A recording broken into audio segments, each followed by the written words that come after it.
Hello, everybody. My name is Graham Elwood, and you are watching the Papal Political Vigilante, bringing the truth to the good citizens of Gotham. It's the People's Channel. You guys make this happen. I really appreciate you supporting me. It's amazing. Please like, share, subscribe. We've been demonetized for over 2.5 years, so any way you can help, there's ways to help below. I have a Bitcoin wallet. You can support that, which is a cool thing. A Patreon, Rockfin, which is a blockchain cryptocurrency platform that pays its content creators in crypto and does not censor anybody, which is the thing I love about it. Which is bringing me to this subject, which is a very important thing. We talk about net neutrality on this show. We've had Ron Placone on numerous times to tell us about there's a bunch of horrible, basically bad internet bills that are out there that we all need to be aware of because it will affect all of us. So I wanted to bring Ron back on the show. The host of Get Your News On with Ron is Ron Placone, who's been working on the Bad Internet Bills campaign. Ron, thank you for joining us today. What's up, Graham? Good to see you, buddy. Good to see you too, my friend. So we had you on about a month or so ago talking about the status of some of these bad internet bills. You've made us aware of badinternetbills.com, which is a great resource for people to use. So where are we at today, and what can people do? So here's like my overall just big picture take on it. The past couple days, well, I guess maybe the past week, different parts of the world have literally had the hottest day ever on freaking record. And it's nuts, dude. And it's the whole planet. I mean, let's just be real clear. Has broken records. Yeah. Yeah. And so you look at that and you think, man, technology, our global village, the internet, that should be a resource and an ally in building a better society for tomorrow. And it very well can be. There's a lot of benefits to our global village. I think it's safe to say. Sadly, we have a government that is just hyper-focused on passing a bunch of terrible dystopian legislation that makes everything infinitely worse. And it is beyond tragic. So badinternetbills.com launched a little while ago by Fight for the Future. And it just kind of summarized all of these bills like the Earn It Act, the Restrict Act, which in many ways is the digital version of the Patriot Act, COSA, the list goes on and on. A lot of these bills, they do things like gut encryption, which makes all of our messaging less safe online. A lot of these bills allow surveillance to happen a lot easier. A lot of these bills would give the government control over apps. That was the big deal with the Restrict Act, because it goes after TikTok in particular. So these are all terrible bills. So because a lot of these bills, Congress is trying to push some of them through before their August recess, there's going to be a day of action starting on Thursday, July 20th. There's going to be, actually, excuse me, I misspoke, a week of action starting on Thursday, July 20th. It's going to go through the 28th, right before Congress goes on their recess, which, you know, that they work very hard. They deserve it. But they're going on recess.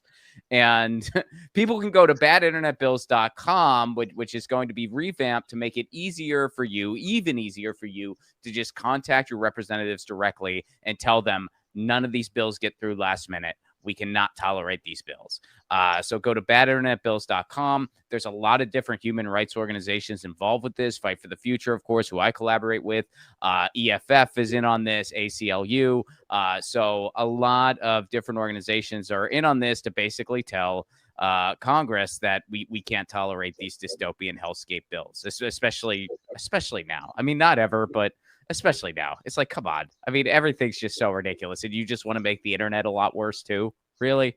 So badinternetbills.com, please go. It just takes a few moments and let your elected officials know that these bills cannot be tolerated. If you signed before, do it again, because now it's been revamped to really send a message to them to not do any shady shenanigans right before the August recess. So, and this is important. I mean, I'm glad that you and others like, the Fight for the Future and the Electronic Frontier Fund, the EFF. I mean, we talked about them in the movie Earbuds, because that's when this was 9 years ago, 8-9 years ago, that they were starting to see this. I mean, and this all actually ties in to these big tech companies and the government doing this, and it's relative to the writers, and now SAG-AFTRA just joined the strike last week. And this is, like this SAG went on strike Friday, and this is all connected. People think, and it's kind of good to see that the labor movement is waking up to this in the country, because everyone's realizing that, look, like the Amazon workers that are protesting working conditions and pay in an Amazon warehouse are getting screwed over by the same company that's screwing over writers and actors, because Amazon also owns a streaming service. And this is also streaming services. This is relatable to these horrible internet bills and the insane censorship that we're having to deal with, that you've had to deal with, that I've had to deal with. And so if you think this isn't going to affect you, you're mistaken. I mean, this is affecting all of us, and which is why a collective grassroots movement. And I know when you're just one person at home watching a video like this going, what do? I just have a regular job. I have no power. Well, if you go to badinternetbills.com and start paying attention, and you tell your friends and your neighbors and you post on your social media, then all of a sudden your thing turns into 10 people, then that turns into 100, which turns into 1,000, which turns into 10,000, which all of a sudden, because that is the one power we have. There are more of us than there are of them.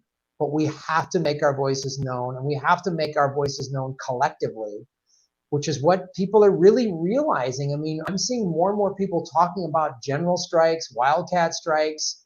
This was language I've never heard in my lifetime in America.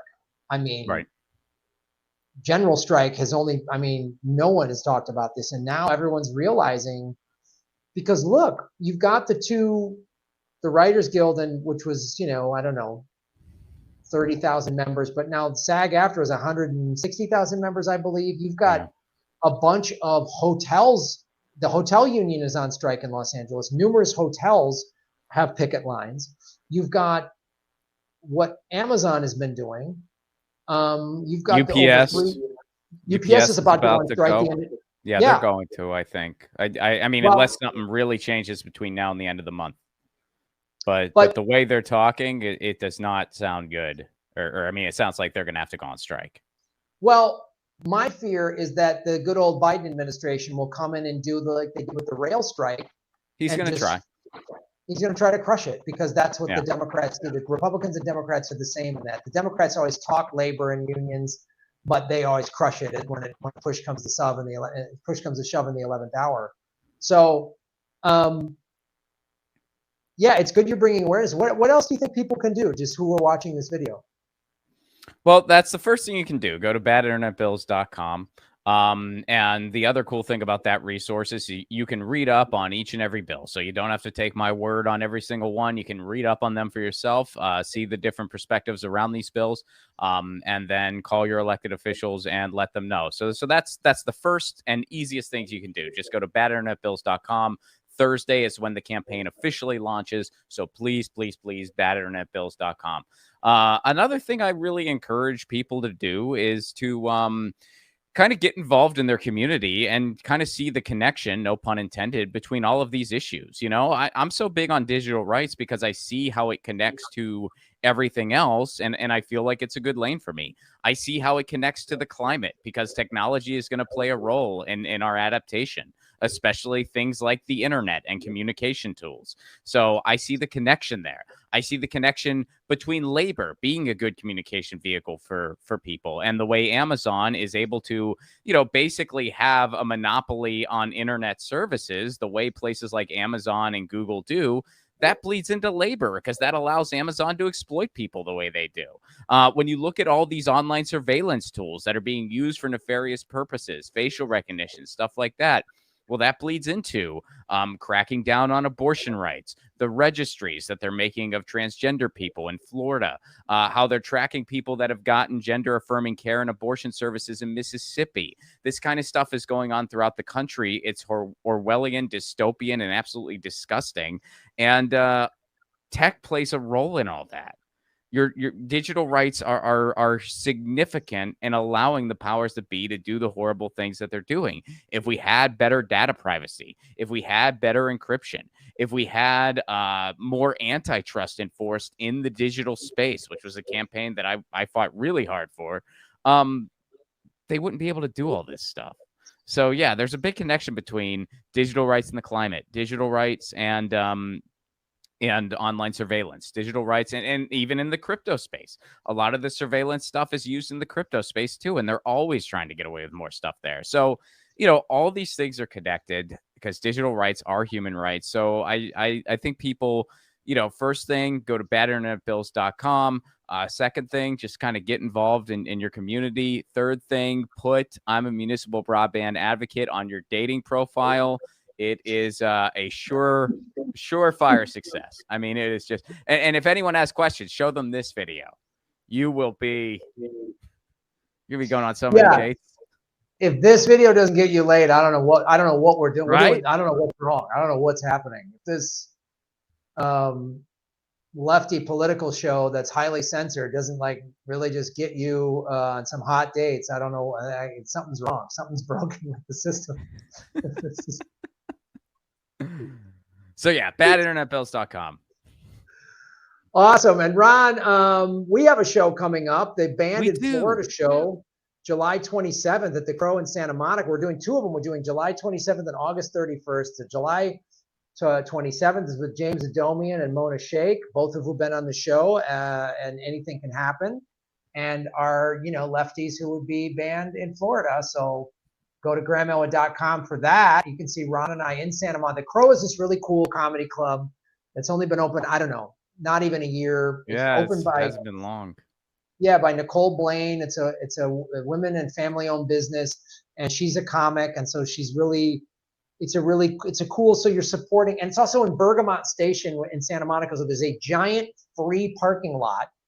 There's also right by the Bergamot Station Expo line if you want to take public transportation there. Yeah, how often do you get that in Los Angeles? Anywhere? Hey, it's right on the train line, and there's free parking if you need it. In Santa Monica, no less. Yeah, it's a wonderful space. It's awesome. It's a really cool place to perform. The comics are taken. So you're supporting a lot of cool things by coming to that show. The tickets are only $20. Go to grahamelwood.com. I'm also headlining in San Diego August 3rd at Mic Drop Comedy. So San Diego, I haven't done a show down there in years. Please come out and support that. Again, when you come out to a live show, you're supporting what we're doing.